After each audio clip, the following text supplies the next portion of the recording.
What's up, guys? It's Angie Smalls, and I wanted to talk about some current events, kind of things that are happening that are on the news right now, and kind of how they remind me of what I just went through.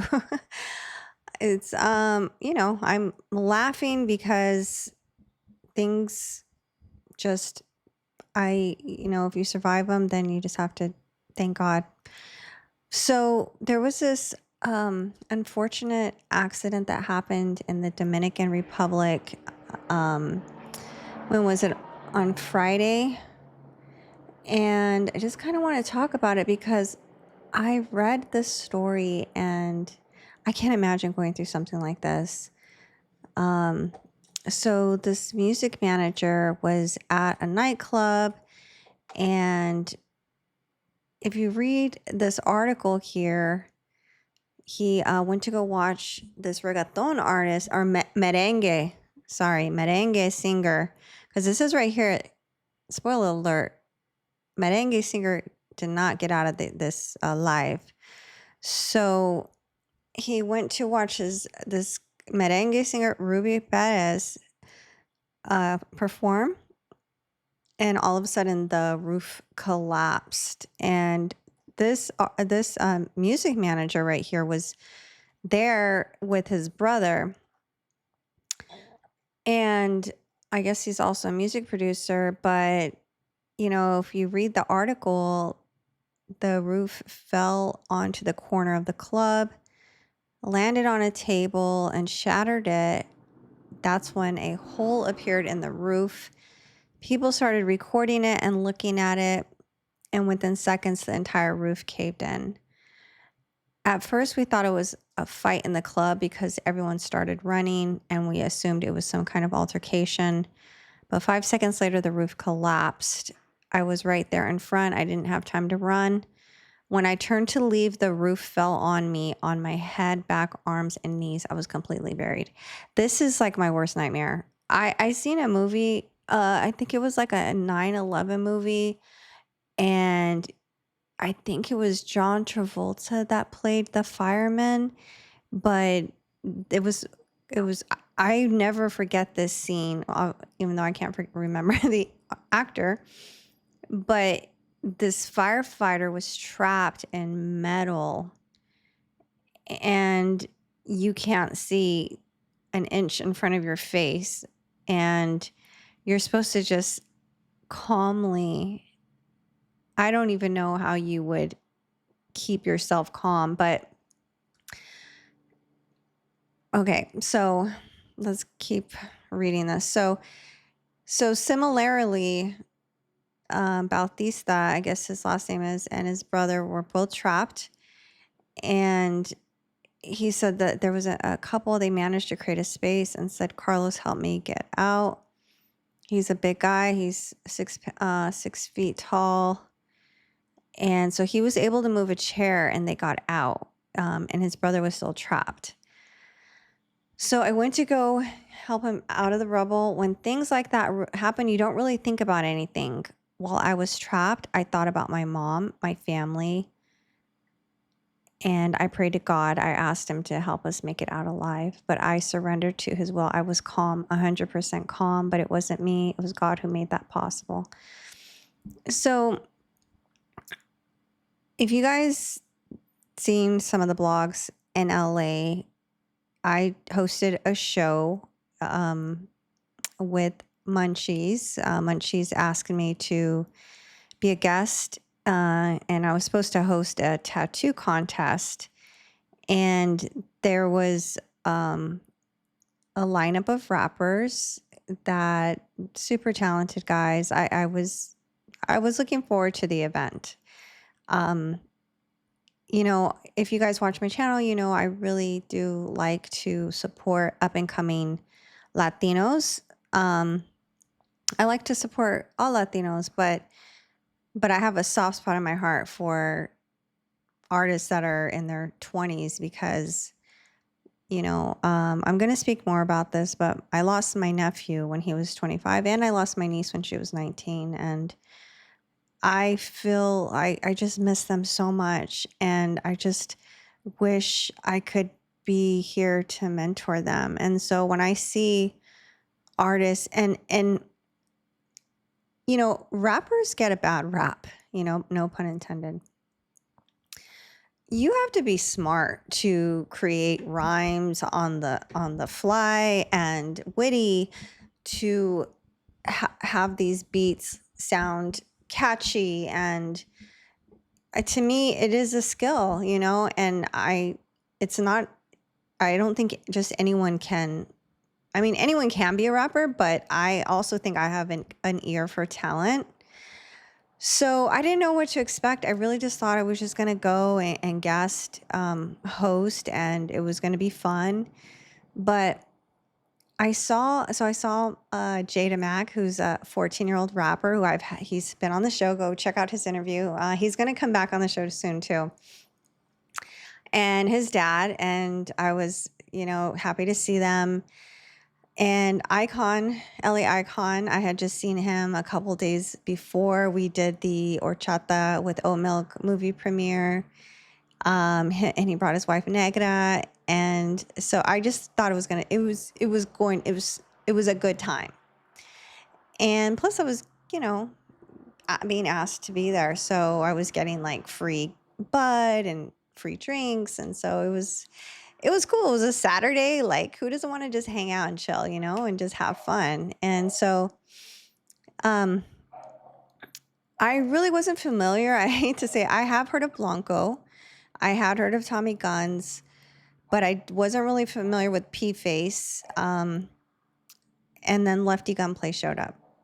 I've had Lefty on the show. I mess with him like hard. Like, I really empathize, or I don't even know how to explain how I feel about him, but I am a fan. I'm a fan for sure. I'm a fan of him as a person and what he's accomplished. And he ended up bringing his mother. She was so sweet, and oh my God, I was so surprised. Like, she was the nicest lady. And she actually told me I looked prettier in person, and she came up to me. I was like so thrown off. So if you're watching Lefty Gunplay's mom, like, I really was shocked that you recognized me. Like, she came up to me and she was like, "You're the girl that hosts the show, right?" And I said, "Yes." And she was like, "You're so much prettier in person." And she goes, "I'm Lefty's mom." And I didn't hear her say that. I heard her say, "I'm somebody's mom." And I'm like, she looked like a regular mom, just like a regular Latina mom. And so I was like, okay. And then I go, "Wait, whose mom?" And she goes, "Lefty." And I'm like, "Oh, damn." And I was like, well, I'm so happy you guys made it. So Lefty was like a surprise rapper that showed up. So so let me here. I'm gonna finish that story really quick, but I wanna read more on this, because it really does just has some similarities of what happened that night. Okay, so I never thought about dying. I was trapped for over an hour. I didn't lose consciousness because I kept talking to my brother to keep him alert, since he was on the verge of having a claustrophobic attack. And that's real, man. You can't fight that. That's a mental affliction that is the worst. To me, more worse. It's comparable to a pain injury. It's almost scarier because it's out of your control. So he said, neither of us passed out. The people near me made space for us, and I was able to get out. I walked out barefoot because my shoes got stuck under the rubble. I was careful not to step on nails or anything sharp. I ran into something my mom knows. I ran into someone my mom knows, a cop and a firefighter. My brother had his phone with him, and he used a flashlight so they could... Oh my God, the hell. Can you guys hear the helicopter outside? Let me close the window. Okay, we're back. And so, okay, My brother had his phone with him and he used this as a flashlight so she could find him and remove the debris to get him out. He was trapped for 3 to 4 hours. I can't imagine. Ruby didn't make it. I think being trapped for so long is what ultimately took him.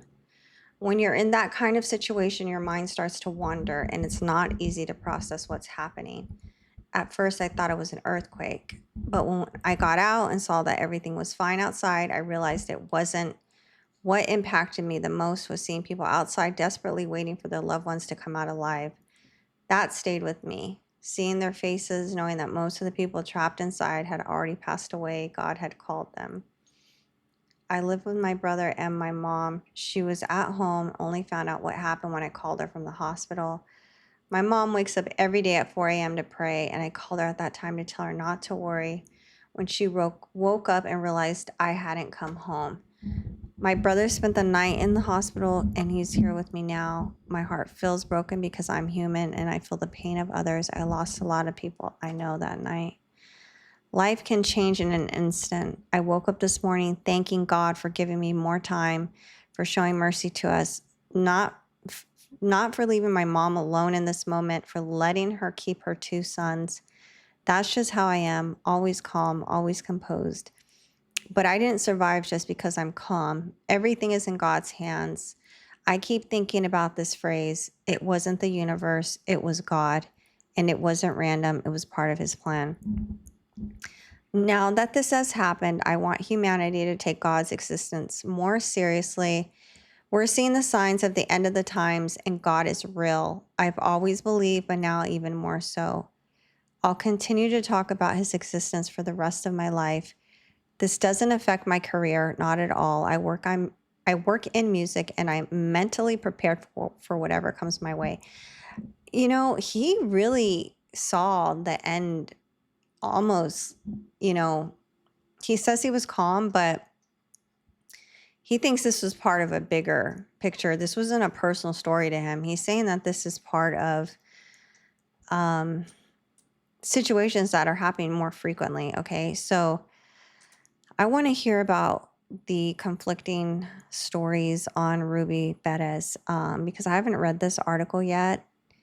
What is a conflicting story?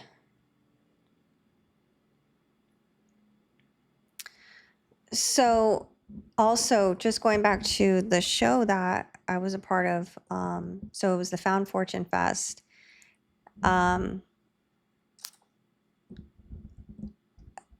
so basically, everybody was having a good time. Um, Jay the Max started performing, and people were saying that not a lot of people showed up. This was a private event. You could not get the location unless you knew where to buy a ticket. And it was, to me, more of a showcase of these young, dope artists.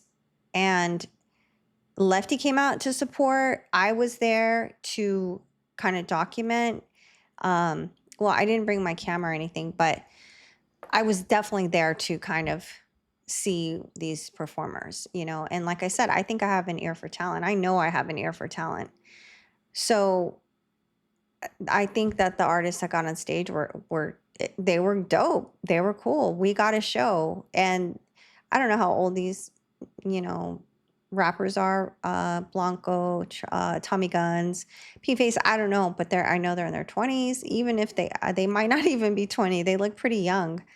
I know Jada Max only 14, but so Icon and his wife have security, and we were actually, Negra and I were in the back, and Icon was on stage. I was waiting to go on stage because I thought that the tattoo contest was going to start. And then that's when I felt like be involved in the show. But all of a sudden, somebody comes in, and mind you, people are watching a show where people aren't paying attention, but I'm in the back. I'm trying to be observant, waiting to see if the show's going to start so I can, do what I came to do. And I just noticed someone tell somebody else, don't go outside. And I just was looking like again, and I heard a gunshot. But I didn't know if it was a gunshot, but it sounded like a gunshot. And that was right before that person had just kind of whispered to somebody else, "You're safer in here." And I thought, oh shit, like, okay, if there is a shooting outside, yes, we would be safer in here. Plus, I was right next to an Icon's armed security. So I stood behind him. A few people got behind him, and we were in the back. And I just thought, okay, let's just wait it out. If this person that wasn't even talking to me, I just happened to overhear him tell somebody else, and it was somebody you could tell he cared about. It was like a younger girl, and he was like, "Hey, Miha, you are safer in here." And I'm thinking, like, if he's telling her that, I'm gonna believe him. So stayed in the back again, like this guy said, stayed calm. And before I know it, Icon's on stage telling, and then out of nowhere, so people were paying attention to the show. Not everybody heard the gunshot. No one really is understanding what's happening. They're still into the show, but then vendors start closing up their tables and hauling ass out of there. Like like three vendors closed up shop and just start lugging their stuff out, and they exit the building. So then, and me and Negda are standing next to each other, and we're watching this, but we don't know what Icon's thinking, because Icon is on stage and he starts telling people, "Where are you going? Where are you going?" He's like, don't, nothing's happening outside. Don't worry about it. We are not shutting down right now. This party is still going. Stay where you are. It's kind of good that he did that, honestly, because again, there was 100 to 200 people inside of this building. And the way the building was laid out is we were on a elevated floor with only a single stairwell, a skinny, like barely two people could go up and down the stairs at a time. A skinny stairwell that was like probably 10 feet up, a bit more than that, like 15 up, one way up and one way down, and then it enters into this open space. No windows, closed. The building was in an alley. It's not on the street. It was on a closed gate. If you were to get in, you had to know somebody that was already inside. And there was security on both ends of the alley, and there were locked gates on both sides of the alley. So was not an open venue. This was like a warehouse type building. And again, one way in and one way out, and a very closed staircase. So we're in the back, and again, I'm thinking, does Icon know what's going on? But I'm thinking he doesn't, because he goes, but again, he probably did. And that was very smart of him to tell people to just like, nothing's happening outside. Don't worry. If anybody thought anything was happening, he shut it down, which is very good, because the last thing you want is a ton of people panicking. And especially, yeah, it was fun. I don't know half of these people in here. So I'm just going to keep it real. Like, you don't know how people are going to act if think they're in danger. You just don't know. So hanging in the back, staying near Negda's and Icon security, staying near her. And so then all of a sudden, Icon gets off stage, and I hear him like saying, "We're leaving." And I'm thinking, like, I'm supposed to co-host this contest with him. And we had already been there late. Like, I was already past the time the contest was supposed to start. So I'm like, okay, if he's leaving, I'm leaving, because I had already been there past how long I was supposed to be there. And that would have just told me no contest was happening. So I was like, well, I guess I'll go too. So I follow them. I follow him, his security. Negra, we start walking down the stairs, and I just hear Icon saying the door is locked. And we're like, how is that possible? Like, the door should not be locked. And um I'm like not believing it. And so we're at the bottom of these stairs, and no one followed us down the stairs. So you can look up behind you. The stairs is basically empty, but back up, there is a room full of people, and uh, you know, is hot box in there because people are blowing, you know, and I just keep looking back up like, I really hope no one wants to come back down here, because the we are at the bottom of the stairs, and if people upstairs find out we cannot get out and they start panicking and people start running towards us, we're going to get freaking squished, or however that term is, at the bottom in on a steel gate. So that's when I could see on Negra's face, I was definitely feeling some type of way. I know we could have gotten, I was again, like this guy said, he felt calm. All I could do was stay calm, because the other alternative would have been bad. It would have been all bad. So then a friend of ours, Leche, comes down the stairs, and Icon says the door is locked, and we could see underneath, and it's a rolled gate. They rolled the gate down on us, dude. I mean, that shit's crazy. Like, we were, Negra said she was going to call the fire department. Honestly, the fire department probably, everything happened the best, in the best possible way for us to get out. If something else would have happened other than what happened that night, it would have ended up a totally different news story that night, and it wouldn't have been good. So we could see under the rolling gate, the rolled down gate, a light, like a flashlight, somebody walking back and forth.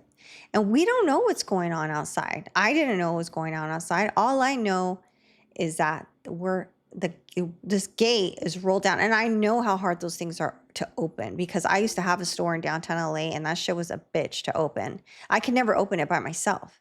It was very hard to do. So I'm like, oh damn, And so Leche, God bless him. I don't know how he did it.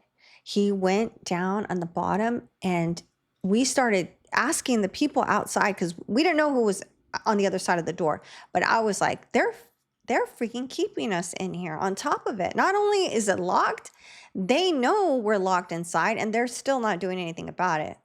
That was the other messed up part. So we see a flashlight going back and forth, and then Negra's like, hey, we are locked in, please let us out. And so by some strength, Leche, he's the owner of Smooth Hustle Clothing, he freaking gets under, and he pulls this gate open. I don't know how he did it. I honestly do not know, man. This was definitely God. So that's what reminds me of this story in the Dominican Republic. Like, us staying calm, us being the only people down at the bottom of the stairs, and looking back and really hoping that people upstairs don't catch wind of what's happening, and they panic. They panic, and we're at the bottom of the stairs, and everybody comes trampling down. It would have been bad. And so Leche pulls it up, opens, and there's about 3 police officers with their rifles, like not even small guns. They were some big ass guns, just pointed right at all of us. Me, Icon, Negra, Leche. They said, put your hands up. And I did. And you know what? I didn't feel scared, but I know they this is what makes me think of my nephew. Um, my nephew was shot by the police, and he didn't deserve it. And I know this kid just recently, Kevin Garcia, on April 4th, it reminded me a lot of what happened to him, because the cops will shoot first and ask questions later. So I I wouldn't have been surprised if they would have just started shooting. And the fact that they let us roll open the door after they had locked it shut, I'm amazed. And, I'm happy, and thank you to the LAPD for not, you know, um, doing excessive force. Because again, there would have been some report on like one of us was armed, and it would be swept under the rug, because honestly, that's just how things go. So the cops, we all put our hands up, and Icon asks if he can like exit the building. And he was like, look, I just got hired to do, I can't remember what he said. He was like, I just got hired to do a show. I just want to leave. Can I just leave? And they were like, there's a criminal investigation out here.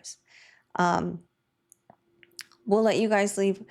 They said, how many people are in there? We said, there's like 200 people upstairs. And as they're about to let us leave, someone's manager, I'm not going to say who, runs down the stairs. And I'm thinking, oh crap, because he's got a face full of tattoos.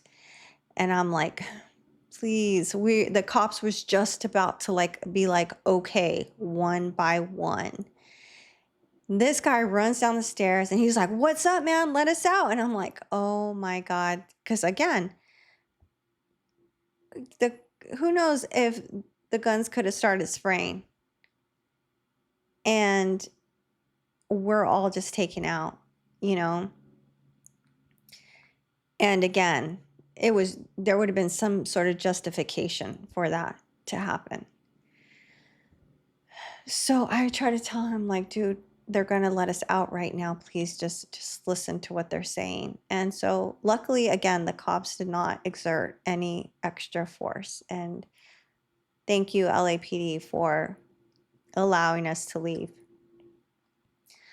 They did keep us there in that position with our hands up for 20 minutes. They told us to turn around. So we're still in the stairway, and then we have to turn around.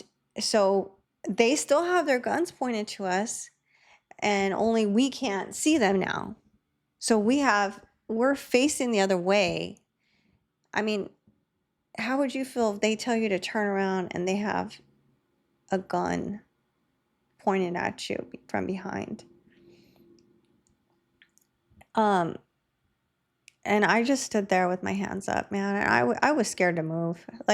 I not frozen scared, but you have your hands up, your phone's in your hand. What if you drop your phone and there's a quick movement? What if someone else runs down the stairs? Luckily, I think somebody at the top of the stairs kept everybody safe. And Lefty Gunplay was upstairs, and I think he was definitely entertaining the crowd. So again, everything worked out in the best way possible. So eventually they tell us one at a time we can come out. We have to walk out backwards. And then they would let us step to the left, but we had to go up against the wall. And then they searched us, and they took my weed. They searched me, patted me down, and they had us lined up against the wall for about another hour. And so finally, I don't know. I don't even know what time it was. It was late. It was late when they let us out. I mean, I got home at 10:30, 11. I was supposed to be home at 11. I mean, 8. So I was there 3 hours, way longer than I thought I would be. But I was so happy to be home. So yeah, that's what happened. That's what happened. If you guys see my Instagram, you'll see like I wasn't able to or record the middle of that night because we had guns pointed to us and I wasn't about to start filming.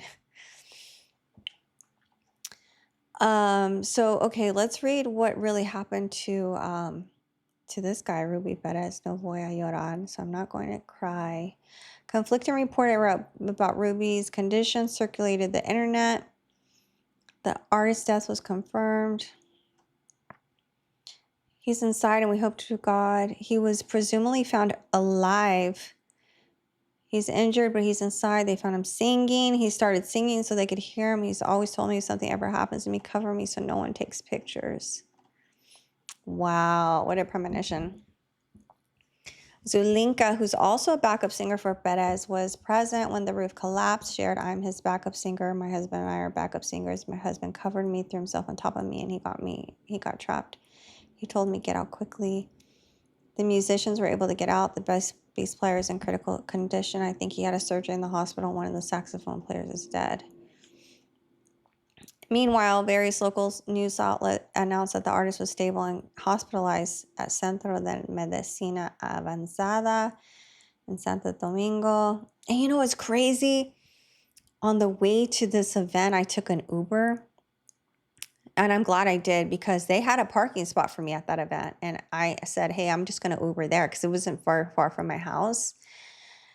And they actually, all the people, the VIP people that had a parking in the alley, the cops yellow taped like a block and a half. And they didn't let anyone whose car, they wanted to search every single car that was within the whatever their radius was. So I didn't have my car there, and shout out to Leche for taking me home. But on the way to the event, my Uber driver was just telling me how he was going to the Dominican Republic and he was moving there. This was on Saturday, April 5th. Today's April 9th. I don't know when this happened. April 8th. So this happened yesterday. Or maybe this is when the article happened. Yeah, when the article was written. But it's so crazy. My Uber driver was leaving LA to go to the Dominican Republic, and he told me he was a movie producer, and he told me that rent out there is like $150 a month. And I was like, shit, I'm gonna move out there because I could work from anywhere. So I hope he's okay. His name is Jamal. But yeah, he actually drove me to the event that day. That's why this article kind of tripped me out. So at that moment, he has not been rescued. He has been sent to the hospital. So I don't know. It doesn't really say how he died. I think, meanwhile, and this artist was so there were conflicting reports ahead of his death. Okay, let's just read this article and see what this one says. Dominican merengue singer Ruby has died following a tragic accident when he was trapped.